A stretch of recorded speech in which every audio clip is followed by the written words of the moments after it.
Welcome to the Singer's Guide podcast with me, Tessa. This is the show for ambitious singers who want more than just scales and song practice. We'll talk about the things regular singing lessons don't always have time to cover.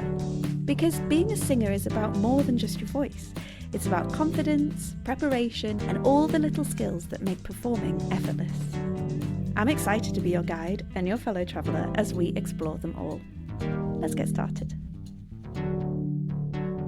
Hello and welcome to the very first episode of the Singer's Guide podcast. I am so excited that I am doing this, and I thought for episode 1, let's start at the very beginning, because it's a very good place to start.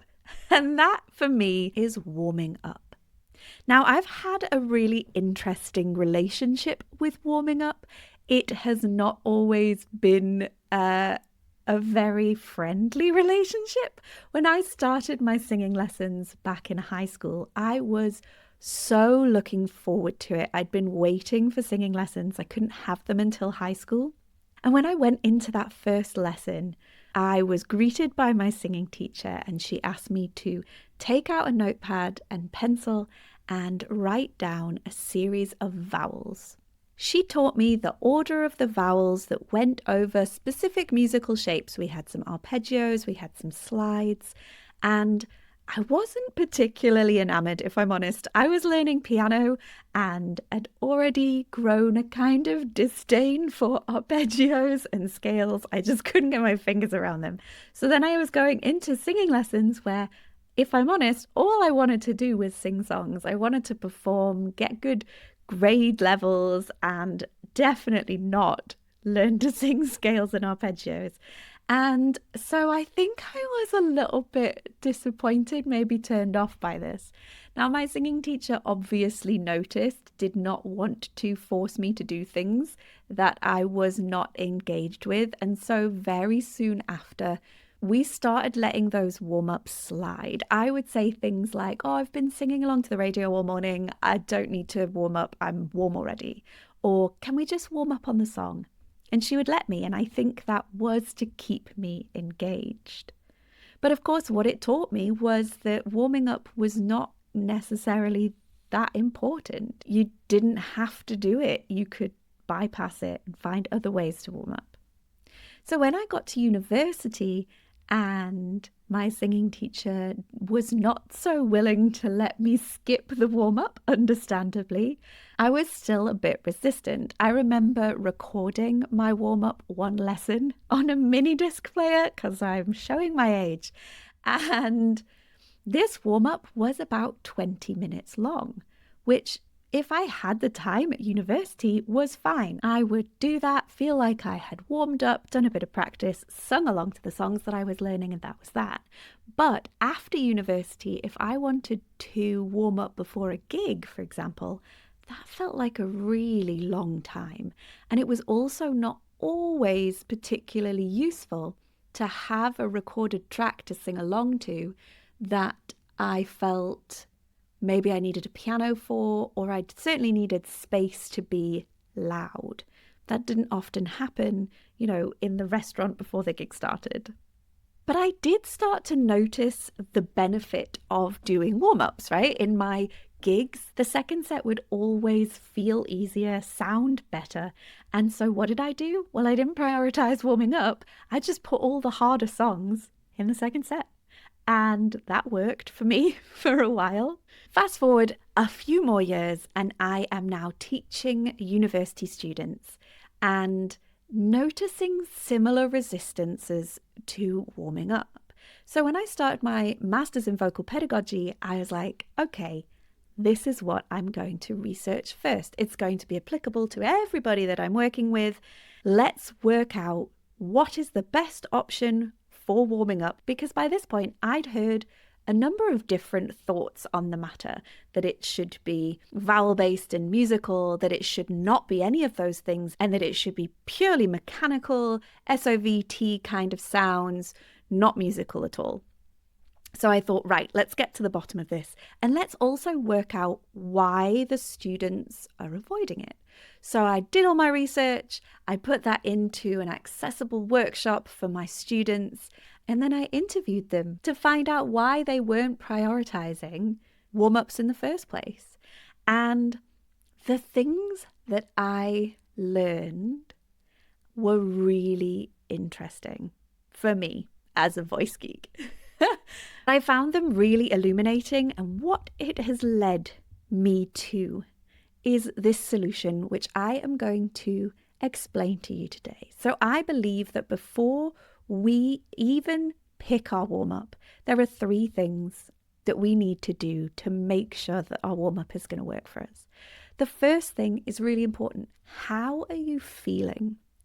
Check in with your body and with your mind, because sometimes you are going to feel super unmotivated, and because of that, you're going to need a different type of warm-up. Sometimes you will be feeling really enthusiastic and geeky, and you want to challenge your brain as well as warm up your voice, but that isn't always. So first off, we need to know the baseline that we're coming from. And as I say, that includes the physical nature. How did I sleep? How much tension do I have in my body? And also the mental. How motivated am I today? Then we want to think about our limitations. These are things like, how much time do I have? Do I have a space where I can be loud? Do I have anything that's affecting my vocal capacity today? Be that feeling a little bit unwell, allergies, tiredness, and then again, also the physical capacity and mental capacity. So we need to be mindful of these elements to help us also choose what we're going to do. A warm-up where we have to stay quiet is going to look very different to a warm-up where we've got a big space and we can sing at the top volumes. The third and final thing is, what do I need? And the answer is more than, well, I need to warm up, right? The answer can be related to, well, what are you about to do? Imminently in this practice session or later.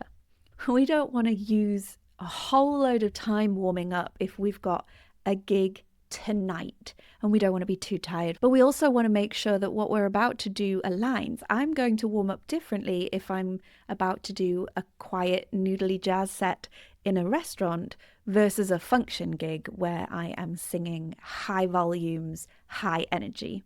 They're going to need different types of warm up. So how am I feeling? What are my limitations? And what do I need? They're the things that I think we need to consider before we even decide what warm up we're going to do.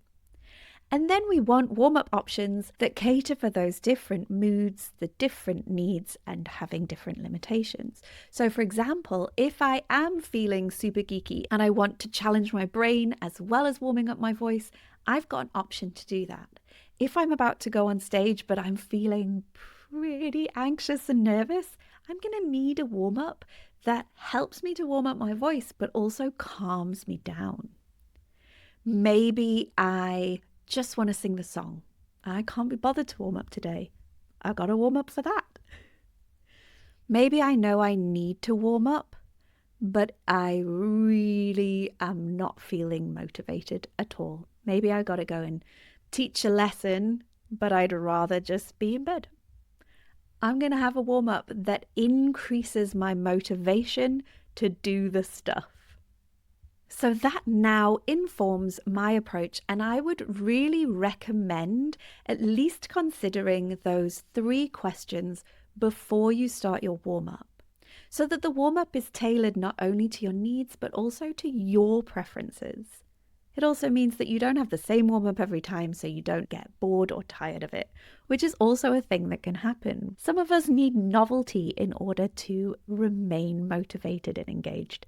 There's nothing to be ashamed of. It's good to know these things so that you have options that you can cycle through to keep yourself invested in the idea of doing a warm-up. If you like this idea of having different mood-based options for your warm-ups, you're going to love the Singers Practice Hub, which is my membership community. And within that, we have all of these different options for your warm-ups, as well as a number of other practice options for if you're working on your song, if your time is limited, or if you need a voiceless practice option. So check the show notes for details about that. I would love to have you in the hub. And as I am coming to the end of episode 1 of this Singer's Guide podcast, I want to ask you, what is something singing performance related that you wish you had learned earlier in your singing career?